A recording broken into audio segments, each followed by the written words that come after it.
Selamat pagi jemaat, apa kabar? Semoga semua dalam keadaan baik. Pagi ini kita akan merenungkan firman Tuhan. Mari kita berdoa terlebih dahulu.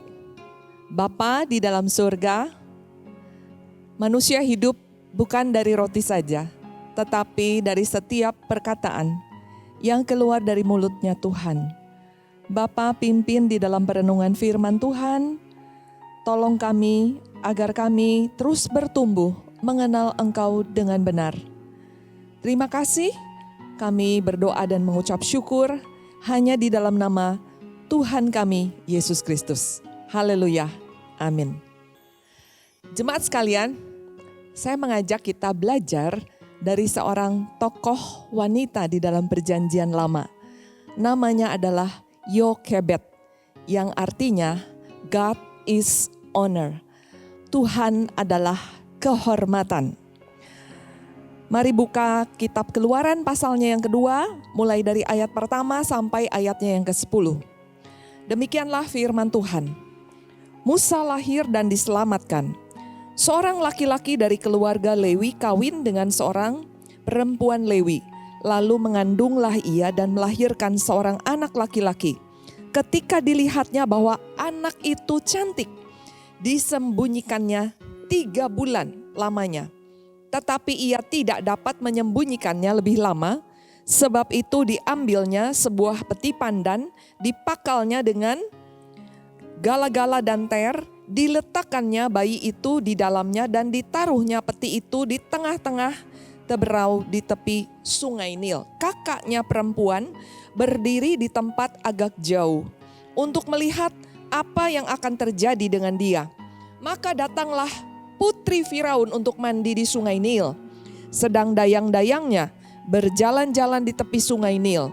Lalu terlihatlah olehnya peti yang di tengah-tengah teberau itu, maka disuruhnya hambanya perempuan untuk mengambilnya. Ketika dibukanya, dilihatnya bayi itu dan tampaklah anak itu menangis. Sehingga belas kasihanlah ia kepadanya dan berkata, tentulah ini bayi orang Ibrani. Lalu bertanyalah kakak anak itu kepada putri Firaun, akan kupanggilkah bagi tuan putri seorang inang penyusu bagi perempuan Ibrani untuk menyusukan bayi itu bagi tuan putri? Saut putri Firaun kepadanya, baiklah. Lalu pergilah gadis itu memanggil ibu bayi itu. Maka berkatalah putri Firaun kepada ibu itu, bawalah bayi ini, susukanlah dia bagiku, maka aku akan memberi upah kepadamu. Kemudian perempuan itu mengambil bayi itu dan menyusuinya. Ketika anak itu telah besar, dibawanyalah kepada putri Firaun yang mengangkatnya menjadi anaknya dan menamainya Musa. Sebab katanya, karena aku telah menariknya dari air. Bapak Ibu Saudara, Yokebed suaminya itu adalah Amram. Dia dari suku Lewi. Dan Yokebed itu adalah saudara dari ayah Amram. Ya. Dan pada zaman itu mereka diperbudak. Dan Firaun mengeluarkan satu peraturan bahwa semua bayi laki-laki orang Ibrani itu harus dibunuh. Itu sebabnya bayi laki-laki ketika sudah lahir disembunyikan, tapi tidak bisa disembunyikan lebih lama dari 3 bulan. Jemaat sekalian, kalau kita menghadapi situasi yang penuh dengan tekanan dan melawan peraturan pemerintah pada waktu itu yang begitu kejam, bagaimana Yokebed menjadi seorang wanita yang tangguh, yang bersahabat di dalam penderitaan?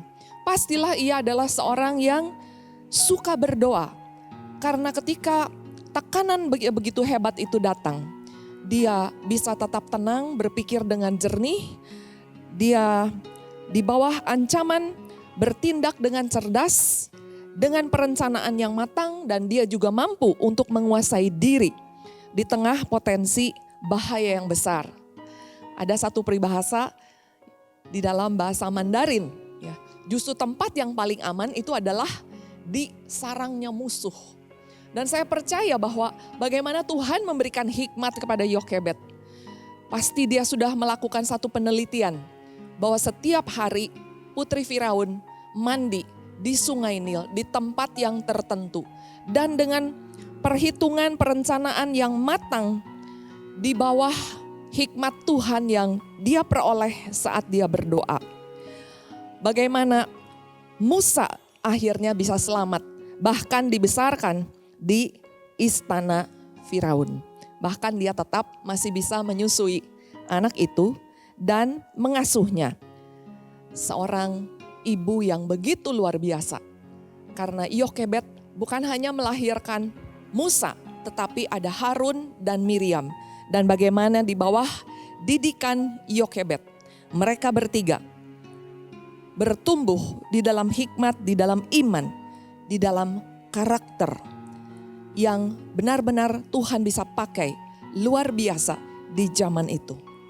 Jemaat sekalian, lihatlah bahwa bagaimana di tengah tekanan, ancaman yang begitu luar biasa, Tuhan bekerja luar biasa dengan dahsyat. Bagaimana dengan keadaan Bapak Ibu Saudara? Percayalah bahwa ketika kita datang kepada Tuhan, seperti Yokebed menemukan jalan keluar yang begitu luar biasa.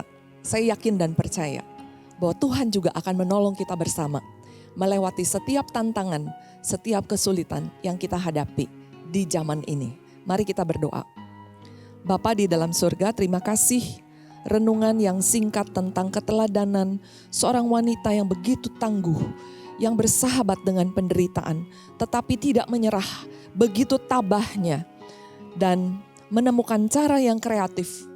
Tuhan, biarlah hikmat yang daripada Tuhan juga bekerja di hati, di setiap keluarga-keluarga jemaat. Sehingga kami juga menemukan jalan keluar yang kreatif yang daripada Tuhan. Bapa, hamba berdoa untuk setiap pribadi dan setiap keluarga daripada jemaat Gereja Kristen Kalam Kudus Ambon. Berkatilah relasi, berkatilah jerih lelah, cukupkanlah segala yang menjadi kebutuhan kami bersama-sama. Kami bergantung hidup sepenuhnya kepada Tuhan dan kami percaya Engkau memberkati dengan masa depan yang cemerlang. Terpujilah nama Tuhan, di dalam nama Yesus kami berdoa. Amin. Sampai jumpa, Tuhan berkati.